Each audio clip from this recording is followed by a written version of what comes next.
কোরবানি একা দেওয়া উত্তম নাকি শরীকে দেওয়া উত্তম?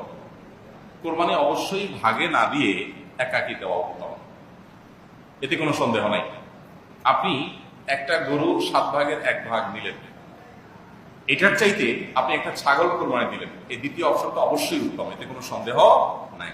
কারণ আপনি যখন শরীকে কোরবানি দিলেন তখন সেখানে অনেক শরীক, তাদের কার উপার্জন হালাল, কার উপার্জন হারাম, কার মিশ্র উপার্জন, কার নিয়ত বস্তু খাওয়া, নানান রকমের ঝামেলা সেখানে থাকে।